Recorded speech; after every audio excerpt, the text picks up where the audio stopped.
Einstein, good afternoon to you. Thanks for coming in. Was the Eurozone crisis that serious that 2/3 of the fund managers actually had to do something about it?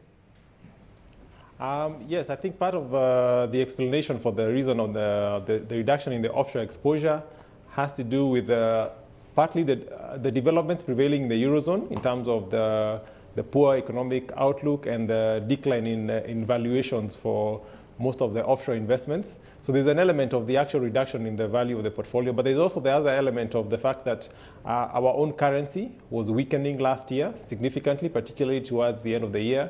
And so fund managers may have seen that as an opportunity to liquidate some of the offshore exposure they have and then take advantage of the weak currency to make some currency gains.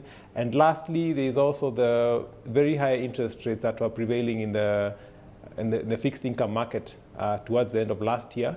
And so from a return perspective, a lot of the fund managers may have seen that as an opportunity to earn better returns in the local market than what they would have gotten on the offshore investments. Typically, how much of fund managers, the percentage of investments do they put in the Eurozone vis-a-vis, say, other local fixed income securities? Because the Eurozone crisis has not gotten better, maybe even gotten worse. I think from a regulatory perspective, the retirement benefit schemes are allowed to invest up to 15% of their assets offshore. I think primarily most fund managers, I would think, would probably invest between 5, maybe up to 5 or 7% of their exposure in offshore.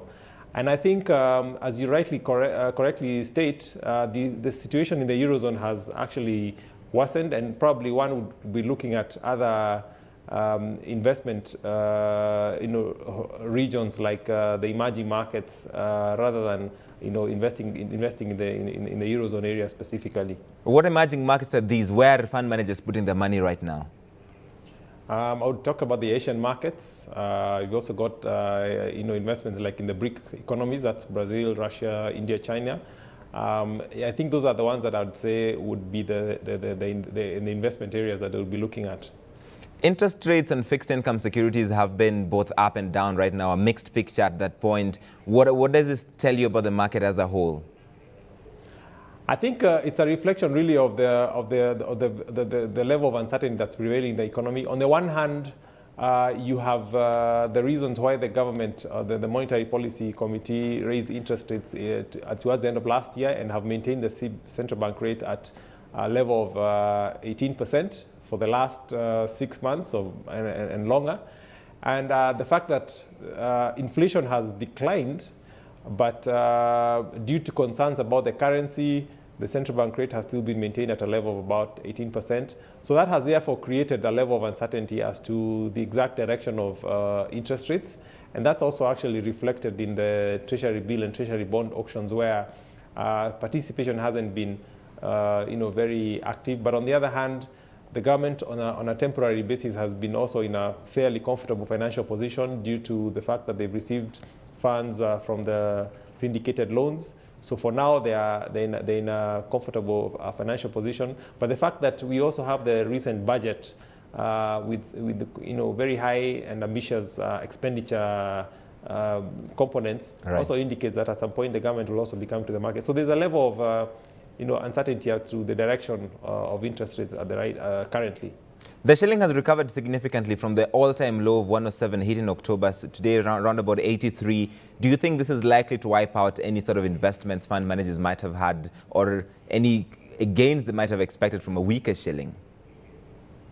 I think that has to do with my response would actually be based on the expectation as to where you'd have where would you put your money, or rather where do you expect the currency to be? Exactly. But as between the time the currency was at 107 between now, yes, I would say that the gains that one would have made from equity offshore exposure have been significantly diminished.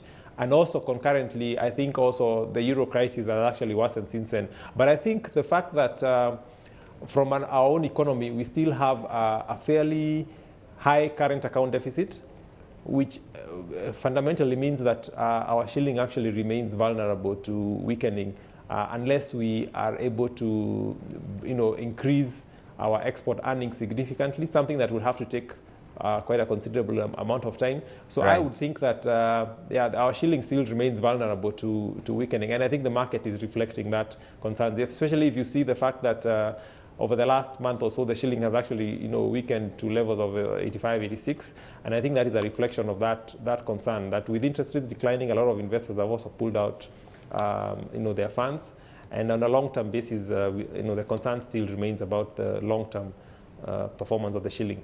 Asante sana, Einstein Kihanda, CIO ICEA Asset Management, with us in Nairobi.